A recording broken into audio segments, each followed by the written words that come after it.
For those of you who have seen my 15V as a Diva Steel short, the notion of Diva Steel started with this knife and this steel. CPM REX 121. This knife has quite the history between myself and Rockin' Knives, who owns both of these knives. And for the longest time, I have had a relatively negative opinion of REX 121 based on our experiences. However, I do believe that it is quite possible that there is an issue with this batch of knives because we have tested 3 Sage 5s in REX 121 and they have left a lot to be desired. So today we have a PM2 from Cutlery Shoppe. It is a Cutlery Shoppe exclusive.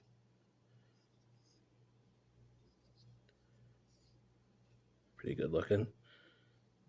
Right off the bat, I will say that this has a much better factory edge than this has ever had, so maybe this will be a better specimen to test out. For 4 years, RF Burt and I have been doing edge retention testing with a certain protocol. When I started doing YouTube, I had to change that protocol. The first major reason why is because we always used this rope. It's Hallmaster brand, 1/4-inch sisal rope. I buy this at Harbor Freight, and this rope is no longer available. So I switched, when I started doing YouTube, I switched to a different kind of rope. This is just rope I buy at Walmart, but it is slightly different than this rope. I can tell the difference. There's definitely some differences with it, but since this is no longer available, I'm stuck with using something else. I had 1 spool of this left over, and I have been saving it for a moment like today.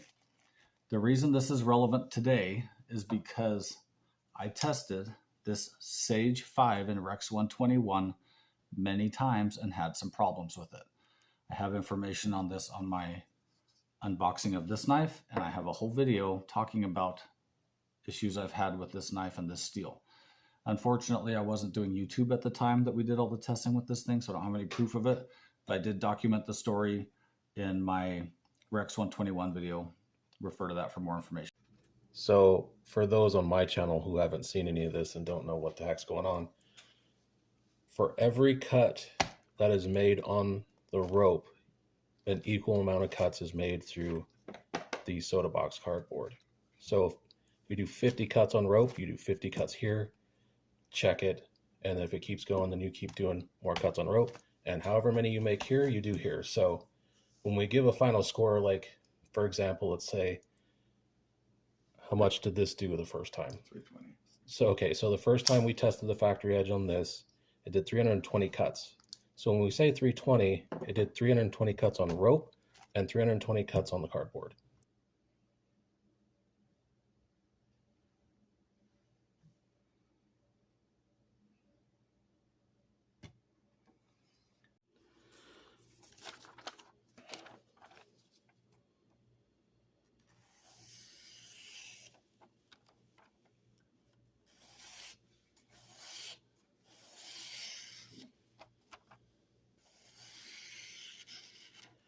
Very nice, very clean edge. Some newspaper. So it should go this way. It does. Now if it goes up and down, it will not.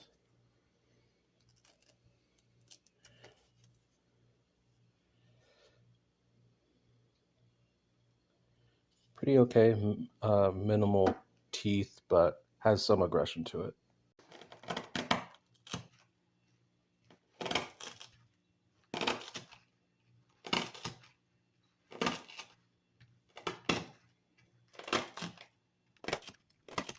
So I wanted to leave in the original audio of a first couple of cuts through rope and through the cardboard, but mainly the rope specifically so you can tell just the kind of effort and what it sounds like going through this media. Even though it's only a 1/4 inch of sisal rope, that is still packed very densely, and once you get through the rope, it is going to hit the cutting board to some degree. So It is not easy on these edges to do this.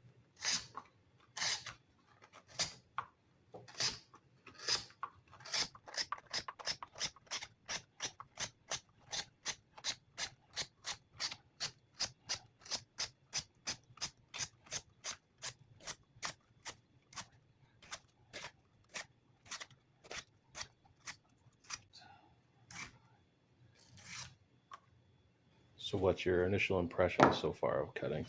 It's hard to get it to cut all the way through this rope. And I don't know if it's because this rope is different and I'm not used to it, which is totally possible, or if it's something about this knife is sharp, so that's weird to me. It did fine through the cardboard. Okay.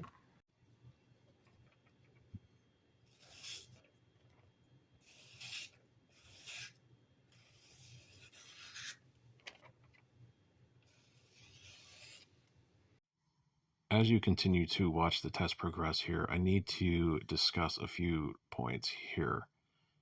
The first being that do not get used to seeing a best tester or knives being best tested on my channel. For one, I don't own the best tester, Rocket Knives owns it. And two, he is a nice enough guy that if I asked him, he honestly would let me use it. However, I don't want to do that because, I mean, it's kind of, bumming a best tester off of him, and asking him for it is kind of rude for one. And then also, I don't like the best tester. I have a couple of reasons why I don't like it. It's inconsistent. It doesn't tell you the whole story of the edge, and it's not necessarily a good indicator of sharp. But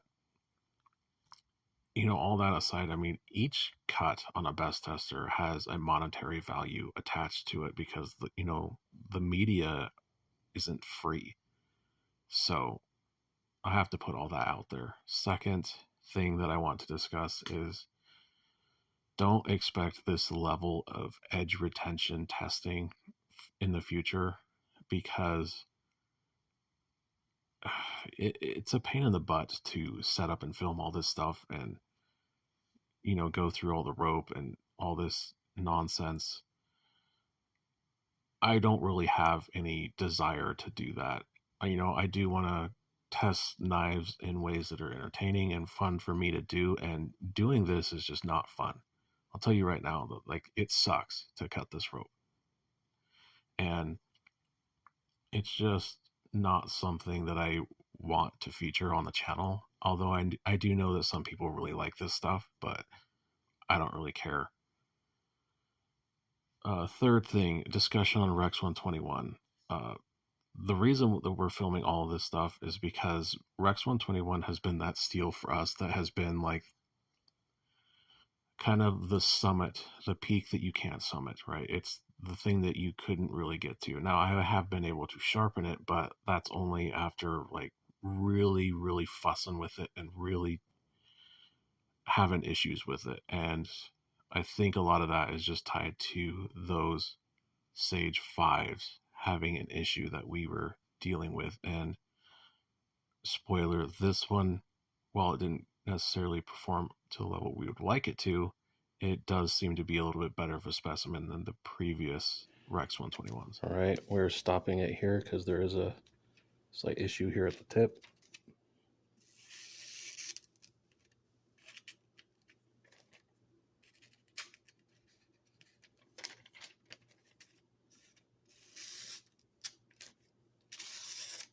I think you get the point. Ending best score.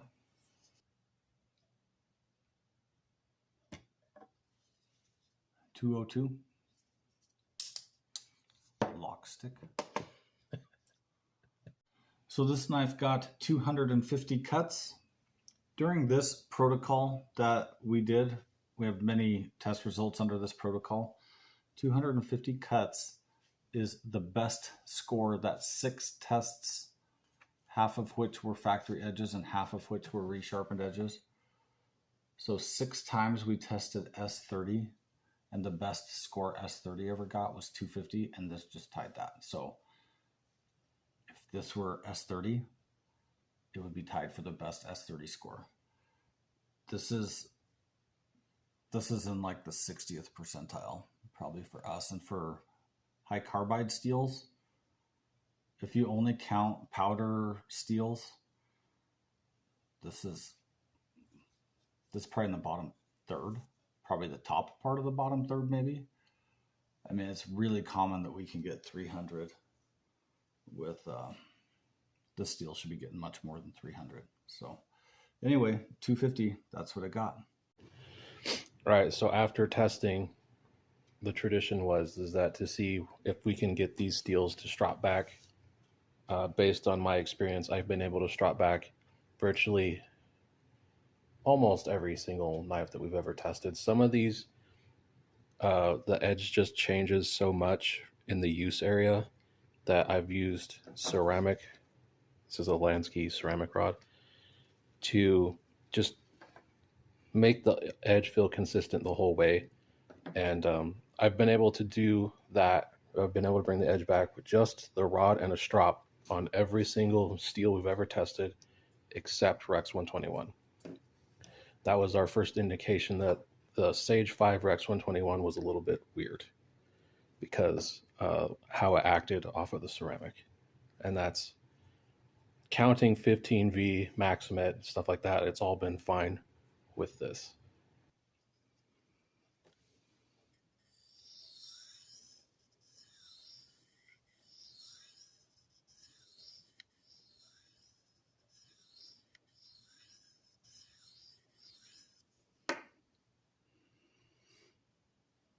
I literally just saw all the carbides fall out onto the table.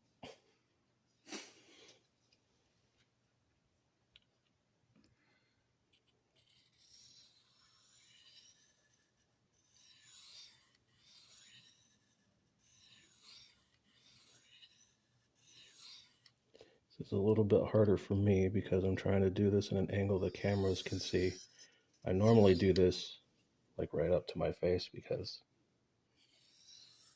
that's how I can see.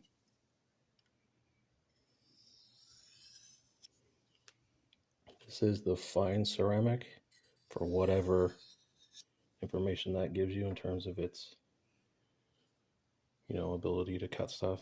That actually feels really freaking good, actually. That is. Diamond or CBN, right? It's the Bark River. The compound on this strop is a Bark River 8000 grit CBN emulsion for those that are interested.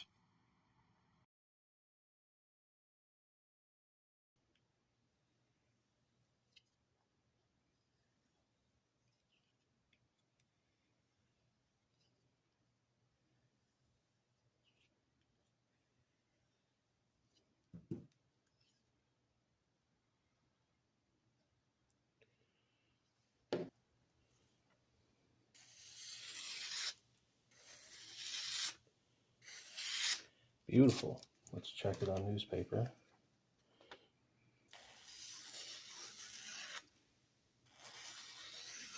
So this is already behaving better than the Sage 5 Rex 121 ever did, because still kind of doesn't want to go that way. We almost never could get it this sharp. Even just that, it actually would regress on the Sage 5. So this kind of cements what I thought in the first place, in that the Sage 5 actually has an issue with the steel. Because this already, down here in the area I didn't use it, it feels way sharper than the factory gave us. And with the Sage 5 that Rock and Knives is holding right now, even after sharpening, never even could get that sharp. So the fact that this is getting consistently the whole way with good bite, good sharpness with just a touch up, I'd say we're already off to a better start than the Sage 5. So the test is over. The knife cut 250 times through rope and cardboard. The starting best score was 150. The ending best score was 202. The knife has now been touched up with a few swipes on a fine ceramic and a few swipes on some diamond CBN loaded leather stropping. And the knife's very sharp. It's very toothy. I just want to get a best score now after the very, very gentle stropping and just see where it's at.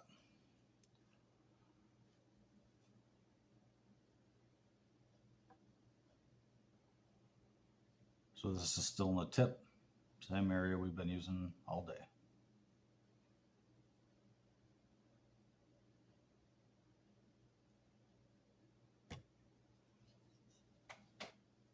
151. Right back where it started.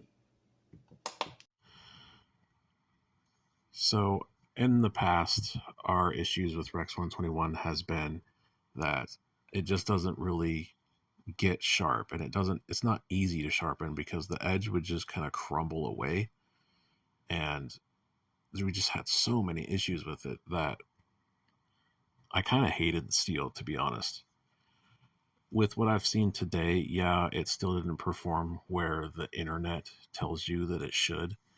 However, right off the bat, its ability to be honed and stropped back to basically even slightly better than what it was already makes me feel a little bit better than I had previously about this steel. It's had a number of issues for us in the past, and I don't think any of those issues will be repeated here with the new Cutlery Shoppe exclusive PM2. The Sage 5 is just, there's something wrong with it, I'm pretty sure.